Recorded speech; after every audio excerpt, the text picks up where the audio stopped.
Convener. Moderator.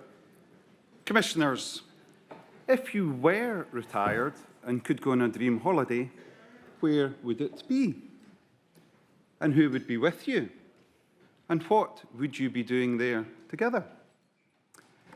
Now, I'm delighted to report to you once again that the Church of Scotland pension schemes are in great shape. Each year, the scheme's actuary conducts an assessment of their financial position, and the latest results are shown in the Assembly report. I'd like to spend just a moment to highlight to you the excellent financial position of the schemes. Each of the scheme sections is in, or very close to being in, surplus on a prudent actuarial basis.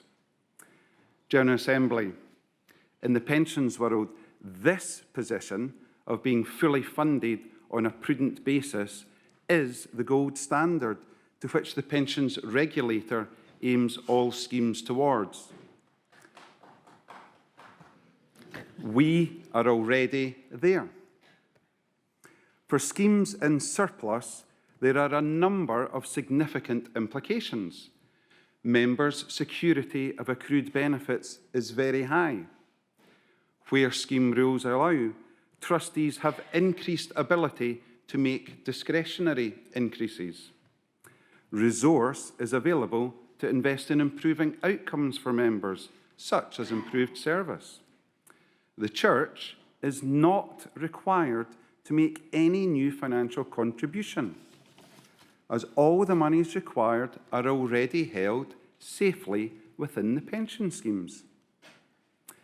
I mentioned increases to pensions and delighted that the trustees were able to grant and pay increases to members of each scheme section. As a minimum, the trustees awarded all increases established by scheme rules and legislation. To use the pensions jargon, these are the annual statutory inflationary increases. In addition, in the scheme for ministers and overseas missionaries, because of the strong financial position and that the rules permit, the trustees were also able to award discretionary increases. The detail of all the increases for each of the schemes and sections is set out in our published report. I'd summarise that the trustees were delighted to be in the position of being able to award such increases, especially this year when inflation in energy and food prices particularly has been so challenging for so many, including our members. The pensions trustees are established to serve the interests of members, and so it's especially pleasing to be able to report to you a significant uptick in positive feedback received from members, partly, of course, in response to these increases. Thank you to all members who have been in touch. Your feedback is always welcome. Moderator, it was only within the last decade that each of the church pension schemes had to report significant deficits, frankly, of rather scary proportions.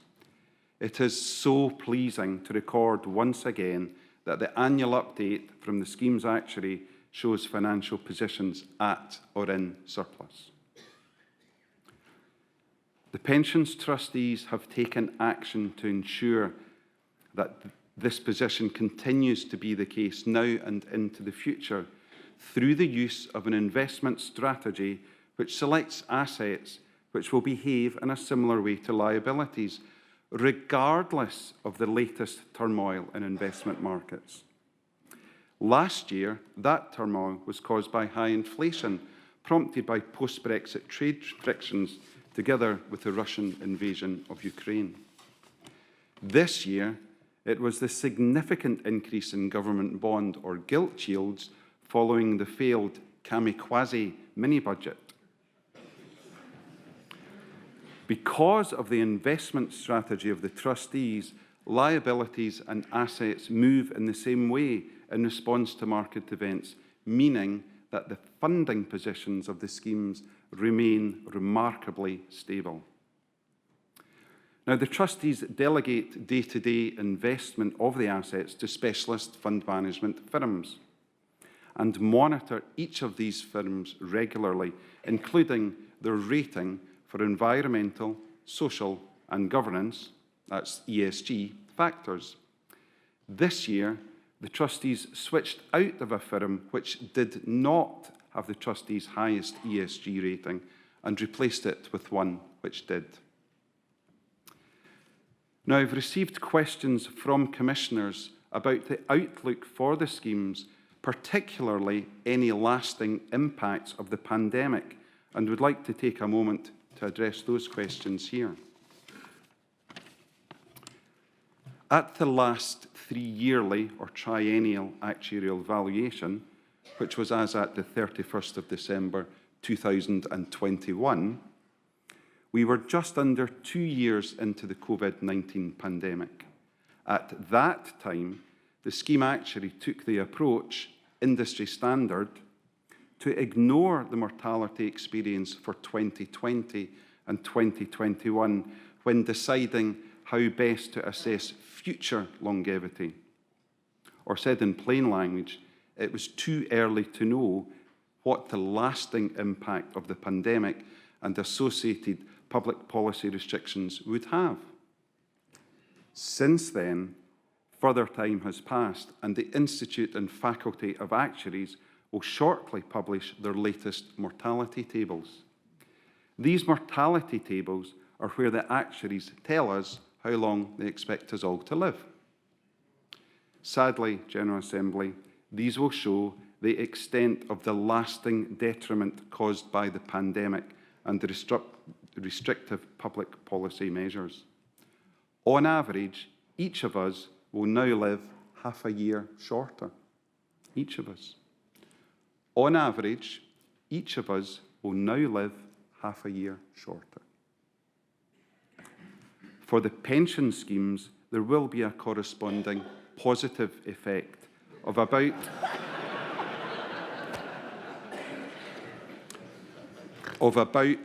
a 3% improvement in scheme funding, recognising the shorter period over which pensions will be paid to members. In terms of ongoing management of the pension schemes, the trustees continue their focus on ensuring value for money for members.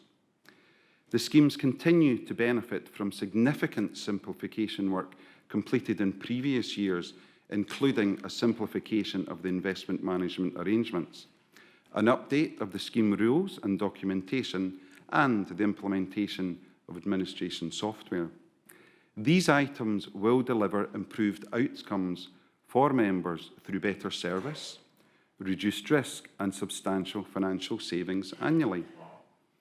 Indeed, the scheme's investment management costs were recently assessed to be in the lowest 10% of the industry group.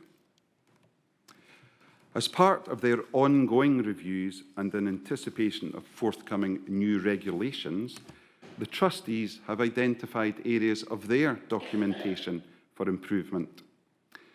Where these require signing by the Assembly trustees on behalf of the Church, updated versions have been drafted and shared with the Assembly trustees for their review, and the Pensions trustees look forward to working with the Chief Officer and Assembly trustees to conclude work on these improvements.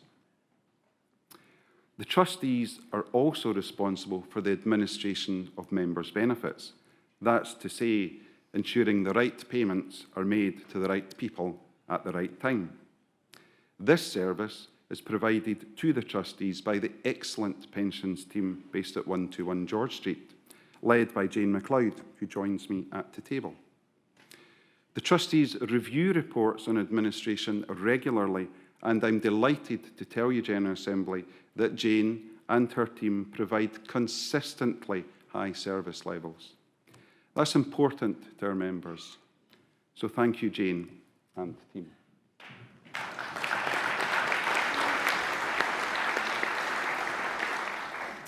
On the pensions trustees, I'd like to thank each of the pensions trustees, some of whom join me at the table and online today, for their significant work on behalf of the scheme's members. Like many committees, much of the work is unseen, as it is rightly conducted in private. Pensions trustees, I'm certain that our pension scheme members enjoy the best possible outcomes because of the work that you do. Thank you all.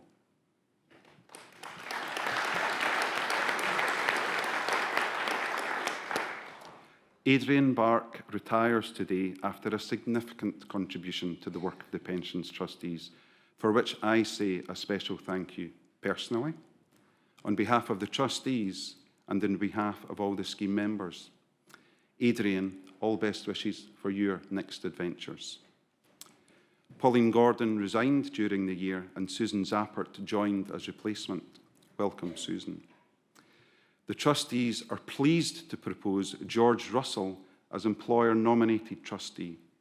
Mr. Russell is recently retired government actuary in Scotland and has an excellent skill set for the role.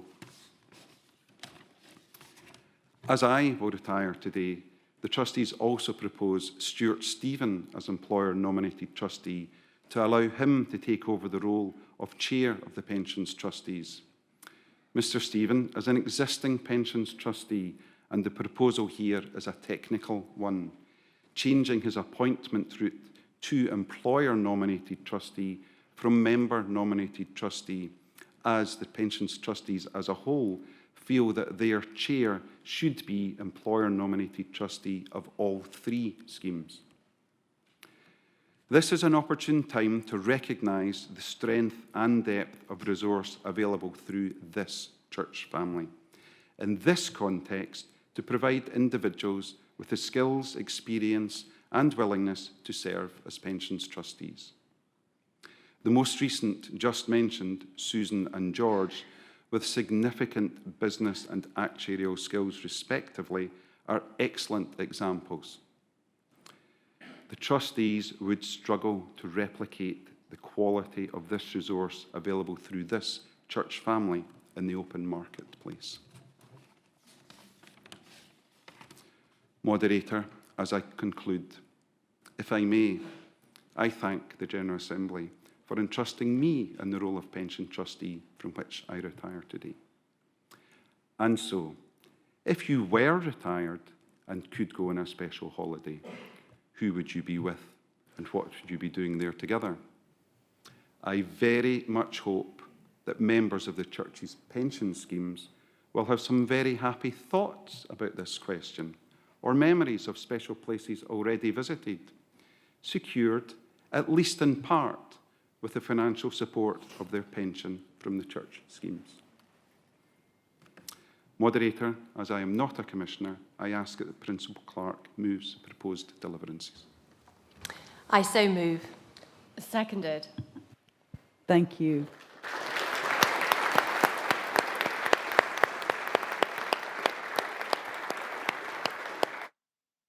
And thank you, Graham, for your speech and your reminder that every cloud has a silver lining. Questions, and I have Colin Sinclair. I also have John McCafferty, but it says it's a comment, so if it's a comment, we'll wait and take that after questions. Thank you, Moderator. Sinclair 66. I have a question, but I'm not sure it's going to be the convener who will answer that, but I'll ask it anyway. First of all, thank you for your report, and thank you also for the way that your whole department has looked after people like myself who have just started retirement. We're very grateful for what you've done for us, and I'm grateful for what provision has been made. My question is simply this.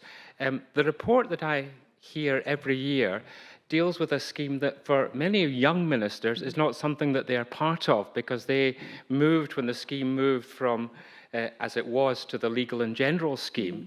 And my concern is simply that we have no awareness as an Assembly what the pension support is likely to be for the next generation of ministers growing up. I know that's out with the control of the pension trustees, but I thought that this was the time to ask the report, and perhaps in asking the question to ask whether the convener of the Assembly Business Committee might consult with the principal clerk or whoever to know if there's any way in a future assembly we can have some indication whether our next generation of ministers are going to be as well cared for as I am being because of the pension trustees today. Thank you. Thank you.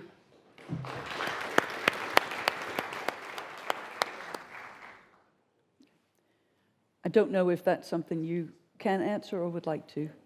That's okay. Great. Thanks. Thank you to Mr. Sinclair for the question. As he set out in the question, it really isn't a question for me to answer, so I would support the question and the route that has been proposed. Excellent. Thank you, and thank you for the question. I think we'll take that, we'll note that at the top table. Okay. John McCafferty. Okay. John, would you be able to raise your hand so we can find you? Raise your virtual hand, the Zoom one.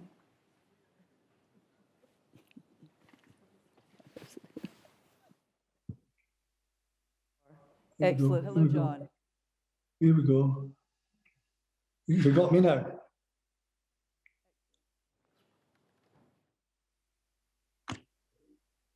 Hello? Hello. Oh no, we've lost him again.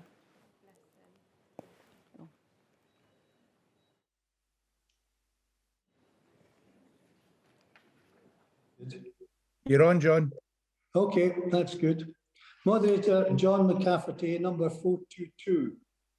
Can I offer my congratulations to Chairman Graham for a very successful 6-year chairmanship. As a previous chairman of the Pension Trustees myself, I had to stand at the lectern many times.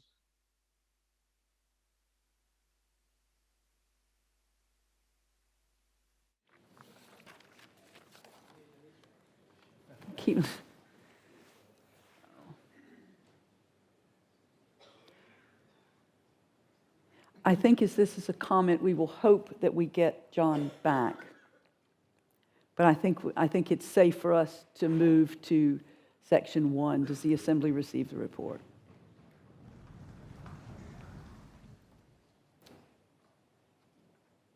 And online? Okay. And section 2? Online. We have John back, so we will hold the deliverance as a whole and we will see if we can get John. Welcome.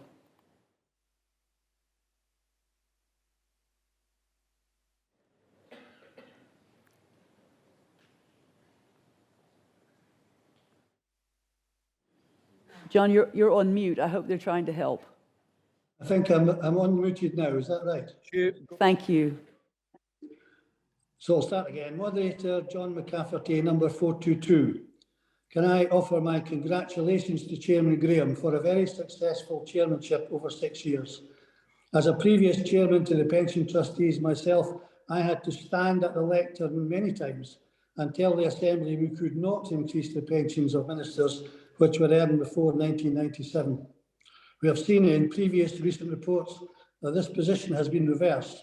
And this year's report tells us that even in these inflationary times, the pensions for all of a minister's service before or after 1997 up to 2013, when the schemes were altered, have been increased by 10.1%.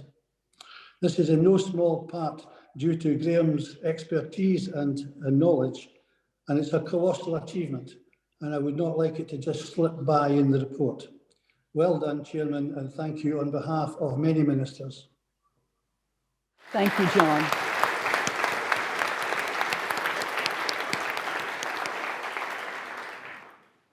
I'm glad we got you back. The deliverance as a whole and online. Thank you. And Graham, as John says, you have served the Pension Trustees for 12 years, generously offering your expertise, your insights, your professionalism to the Church of Scotland and all those who work for it. Thank you so much for helping to ensure that people who work for the church are fairly compensated and safeguarded when they leave paid service. Your colleagues point to your quiet firmness and the fair space you open up for different opinions and ideas. That is indeed a rare gift. You also nurtured trust-filled relationships with internal groups, making collaboration and shared work. Again, a rare and much-needed gift, especially in challenging financial times. After 6 years as chair of the board, you deserve a little bit of space to breathe the free air that God gifts us all. So breathe deeply, and thank you. The assembly is in your gratitude.